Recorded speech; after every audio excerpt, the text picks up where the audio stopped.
Okay, let's see if this works. It does work. It's amazing.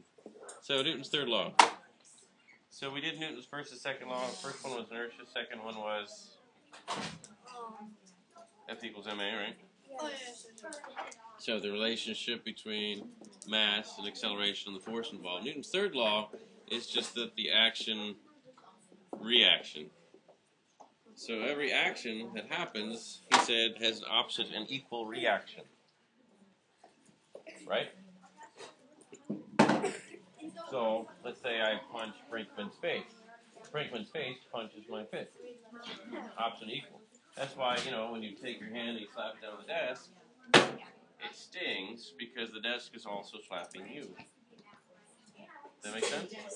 So there's always an opposite equal reaction. The question is, when you come across something like, let's say we take a baseball bat and a baseball, right?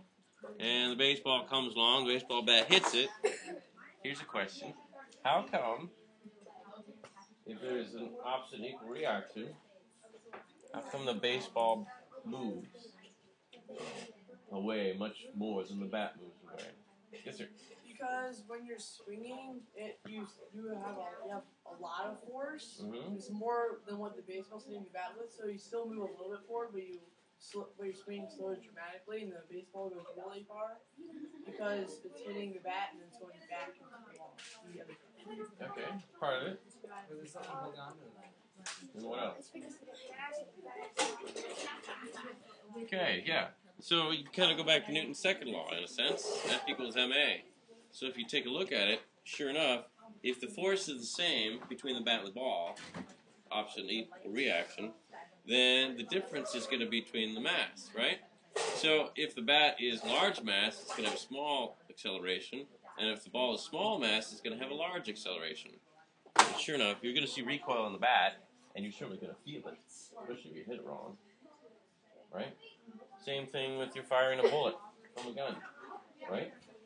So the same force is pushing on the bullet as it is on the gun.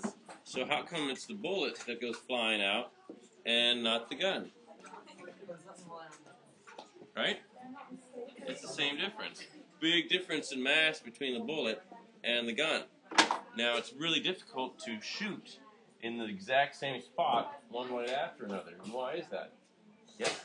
Because of recoil. So sure enough, that mass, that force is affecting the gun, and it's pushing it up. However, the gun's mass is much larger than the bullet.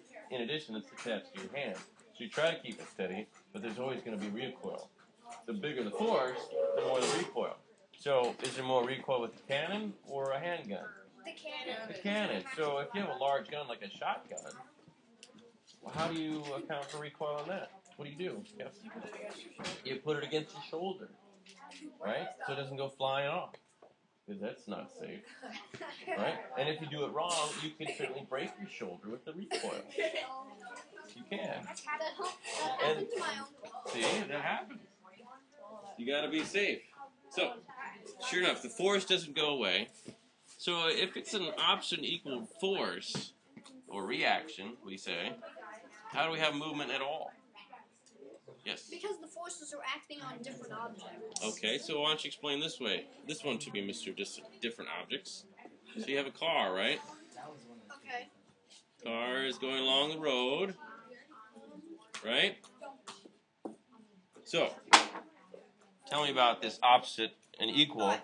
Well, the car, because the wheels are exerting a force on the road, which is pushing the car in another direction. But the road is also exerting force on the car itself. I see. So, the opposite and equal reaction is what? It is that, I'm trying to think of how to say it. I can't figure out quite what I mean. Okay, so let's say the car pushes on the road. What's the opposite and equal reaction? It's the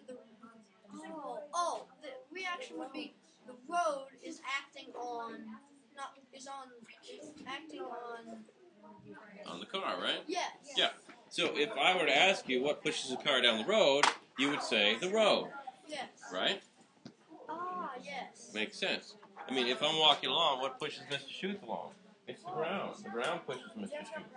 So that's opposite equal reaction. So how come it's the car that's moving and not the road? Yes. Because the road has really big mass. It's got huge mass. Plus, it is different objects, right? Yes. So the road is pushing on the car. Is there a push on the car in the other direction that keeps it not moving? Yes. Air resistance. So which is bigger, air resistance or the push from the road? Push from the road, and so the car moves along the road. Good. All right. So let's take a look at momentum then. Page 374, momentum. So, momentum is a mathematical relationship between an object's mass and its velocity. So this one's a new one with a new unit.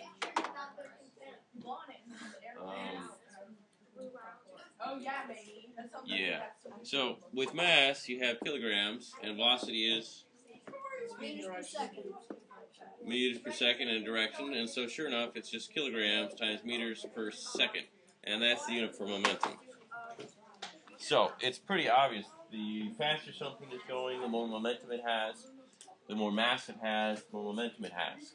And so, let's say you take something like a tanker. So you got this huge tanker, right? And it's full of oil.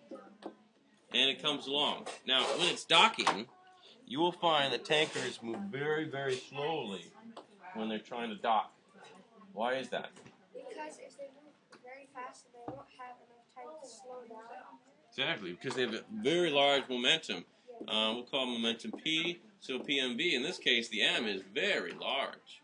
And so they want to keep their velocity small so that they're able to slow down in the first place. Okay. So, here's a question. What if you have McGrath? He looks like a professional bowler. Right? So he's got his hand on the bowling ball, and he's bowling down the alley. Off it goes. Yes? And then you got Brinkman, and he looks like a professional golfer. Right? And he comes along, and he's whacking at the golf ball. Now, which one of these is easier to get a greater momentum on? Yes? You think the golf ball. Why? Because professional golfers can hit it a couple hundred miles. Okay. What about the bowling ball? What's wrong with that? It's even more mass, but not very much more mass. Okay, so you take a look at this, and sure enough, you're looking at momentum, then this is mass V, and this one is going to be mass V, right? So you could easily get the same momentum, but the golf ball would have to move a lot faster versus the bowling ball, right? Of course, with the golf ball, you also have, you're extending your arm, and so it certainly is easier to get a greater velocity than it is to move that mass. Make sense? Gentlemen? Make sense? Alright, so when you're talking about momentum, there's this other idea, conservation of momentum. And like when we talked about conservation of matter before, conservation of energy, the idea is that momentum doesn't go away. It's just transferred from one object to another.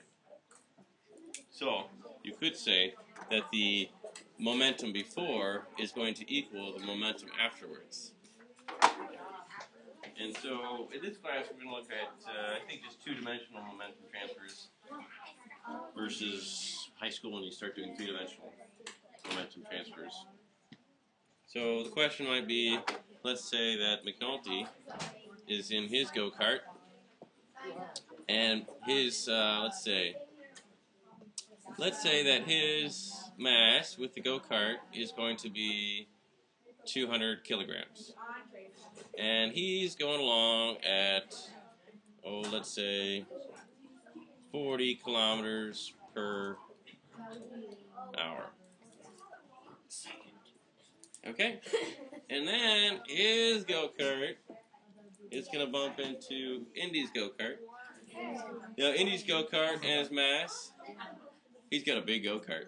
So his mass with the go-kart is 300 kilograms. Now, let's say that they lock bumpers. What is the velocity of those two afterwards? Well, is Indy's go-kart moving? Yes. So they're going to hit, bam, and they continue to move. What's the new velocity? So the way you figure that out is you got to solve for V2. So V2 is going to equal what? M1 V1 over M2. And so M1 was 200 kilograms, and the original velocity was 40 kilometers per hour. And the new mass is what? They're stuck together. 500. So 200 plus 300, 500 kilograms. So 200 times 40, that's what? 8,000 divided by 500, which is 16.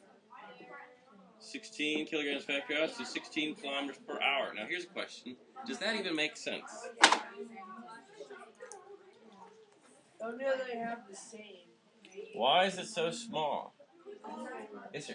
Because that's the amount that's added with the B, not the... No. The resultant is... Yep. It's because Indy's go-kart and him have more mass, so they're pushing. Good. So you got a 200 kilogram mass going 40 kilometers per hour, and they hit another one. So they continue to move, but they're moving more slowly. So let's try another one. Let's try one where, is this Indy again? Yeah. So this is Indy again. He's 200 kg, remember? And he's going 40 kilometers per hour. Right? Yes? That was Gordon. Oh, that's Gordon? Oh, that's right. That's right. Indy was in the other one. This is Gordon. And he comes along and he hits a wall. Good job, Gordon. Thank you. A wall. Oh, dear.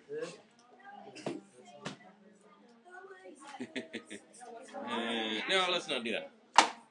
Let's do this instead. Let's do it where we have Indy going the other way. Good job, Indy. So he was 300 kilograms, right? So he's going the other way, and he's going, I don't know, let's say he's putts around at 20 kilometers per hour. What? That's it? Now, when they hit, boom, boom, they actually transfer the momentum. So the question is, what's the resultant velocity for Gordon? And what's the resultant velocity for Inderjit?